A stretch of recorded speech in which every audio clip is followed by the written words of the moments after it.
کریم و مہرباں کا نام لے کر، رحیم و عالشاں کا نام لے کر، شروع کرتا ہوں اس میں لامکاں کا نام لے کر.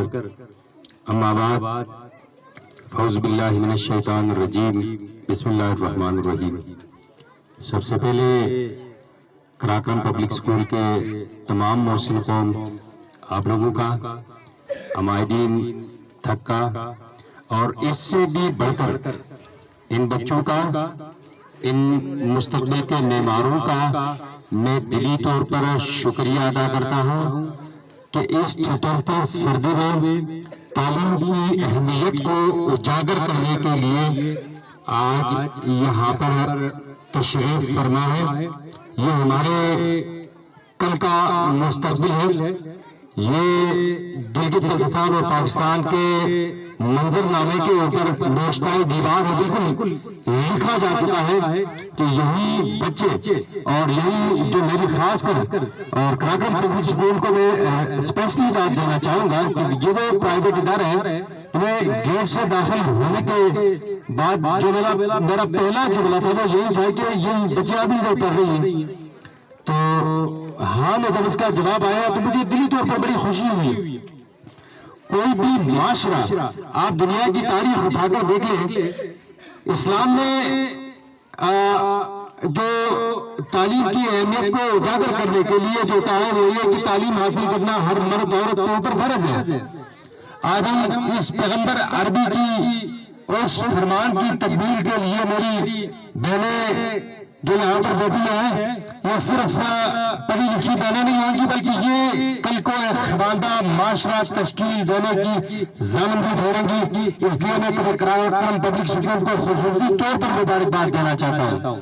خصوصی طور پر مبارکباد دینا چاہتا ہوں. آپ لوگوں نے اس معاشرے کی بنیاد ڈالنے کے لیے آپ لوگوں نے پورا حق ادا کر دیا ہے. کوئی بھی معاشرہ اس وقت تک ترقی نہیں کر سکتا جب تک اس معاشرے کی مائی بہنیں وہ تعلیم یافتہ نہ ہو. گھر کے اندر جو بچے کی اولین درسگاہ ہوتی ہے، جو پرائم سکولنگ ہوتی ہے بچے کی، وہ ماں کی گود ہی ہے.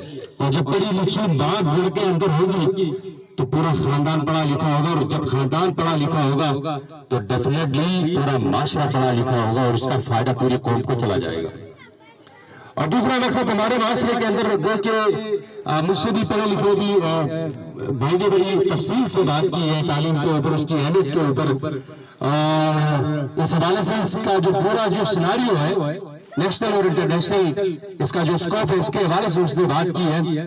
لیکن میں ایک چیز کا یہاں پر بڑا خلاف ہوں، بڑا ناقد رہا ہوں شروع دن سے. وہ یہ ہے کہ اس معاشرے کے اندر ایک چیز کو بڑی اہمیت دی جاتی ہے، وہ یہ ہے کہ آپ پڑھنے کے بعد آپ افسر لگیں گے، آپ ڈی سی لگیں گے، آپ جج لگیں گے، آپ بیوروکریٹ لگیں گے. آج پاکستان کی جو حالت زار ہے وہ کسی ناخواندہ بندے کی وجہ سے نہیں ہے، یا وہ کسی ان پڑھ بندے کی وجہ سے نہیں ہے. انہی پڑھے لکھوں کی وجہ سے آج پاکستان جنوبی ایشیا کے اندر آئسولیشن کے اندر ہے، سیاسی عدم استحکام کا شکار ہے، معاشی عدم استحکام کا شکار ہے، اور سوشل ڈسٹنسنگ ہے پاکستان کے اندر.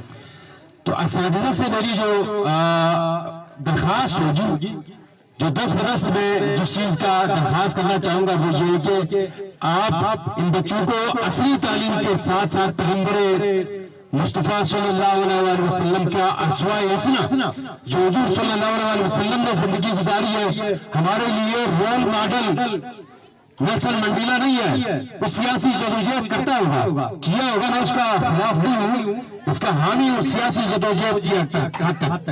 لیکن کامی جو زندگی گزارنے کے لیے میرے نبی نے فرمایا ہے، میرے رب ذوالجلال نے کہا ہے، وہ نبی پاک صلی اللہ علیہ وسلم کا وہ مقدس طریقہ ہے جس نے زندگی گزاری ہے، اسی کے اوپر چل کر میری بھی کامیابی ہے، ان کی بھی کامیابی ہے، آپ کی بھی کامیابی ہے.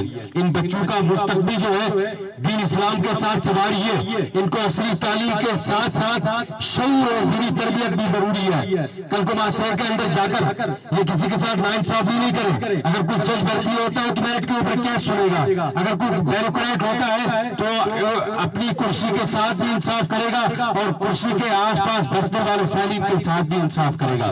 کیونکہ میری امت کے جو شعوری سفر کا آغاز ہوا ہے وہ غار حرا سے ہوا ہے اور اس لفظ سے ہوا ہے کہ اقرأ باسم ربک الذی خلق سے ہوا ہے، اور اسی کی تکمیل کے لیے آج یہ اجتماع یہاں پر جمع ہے۔ میری درخواست ہوگی اسپیشلی جو اساتذہ کرام جو مائیں بہنیں ہیں، میری خاص کر جو بچوں کی تعلیم کے اوپر فوکس کرتی ہے اور ان بچوں کی تعلیم کے اوپر فوکس کرتی ہے، سب ہائی داد کے علاوہ 10 درخواست یہ کرتا ہوں کہ ہفتے میں ایک دفعہ نبی پاک صلی اللہ علیہ وسلم کا کوئی جو ہسٹوریکل سناریو ہوتا ہے، خاص کر اخلاق اور معاشرتی زندگی کا جو پہلو، اس کا جو خوبصورت پہلو ہے، اس کو بھی ٹچ دیا جائے۔ جیسے کہتے ہیں نا کہ اسلامی ٹچ دیا جائے، تو سکول کو اصلی تعلیم کے ساتھ ساتھ اسلامی ٹچ کی بھی ضرورت ہے، تاکہ ہم اگر جج بن سکے تو عمر جیسا انصاف کر سکے، اگر ہم فوجی بنے تو علی جیسی بہادری ہم میں آ سکے، اگر ہم معاشرے کے اندر بولنا شروع کر دیں تو کوئی کہے کہ یہ نبی پاک صلی اللہ علیہ وسلم کا امتی ہے، اسی کا اخلاق یہاں پر بنا جاتا ہے۔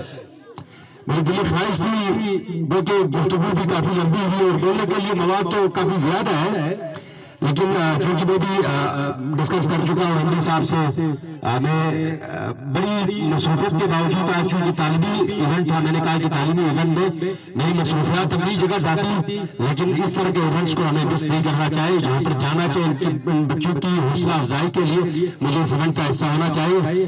میری خواہش تھی کہ میں اس پوری سرمنی کا حصہ بنوں، لیکن چونکہ میں ڈسکس کر چکا ہوں اور انتہائی ایک مصروف کام کی وجہ سے مجھے شاید آپ کے ساتھ نہ رہنا پڑے، اس دعا کے ساتھ، اس جذبے کے ساتھ، اس خلوص کے ساتھ کہ پاکستان ترقی کرے، دانیال ترقی کرے، گلگت بلتستان ترقی کرے، آج کا پنڈال ترقی کرے، اور یہاں پر بیٹھا ہر بچہ پاکستان اور بہتر اور ایماندار پاکستان کا گواہ بھی بنے، وکیل بھی بنے، مدعی بھی بنے، اور انشاءاللہ ہم سارے مل کر ایک مضبوط، ایک بہتر اور خوشحال پاکستان کا بنیاد ڈال سکیں، سنگ بنیاد۔ ایک نعرہ لگاتا ہوں پاکستان کے حق میں، انشاءاللہ امید ہے آپ میرا بھرپور ساتھ دیجیے گا۔ اس کے بعد پھر آپ سے پیشگی کے اوپر میں معذرت چاہوں گا۔ پاکستان، پاکستان، پاکستان، ادھر سے بھی پاکستان، پاکستان، وما علینا الا البلاغ المبین۔ اللہ آپ کا حامی و ناصر ہو۔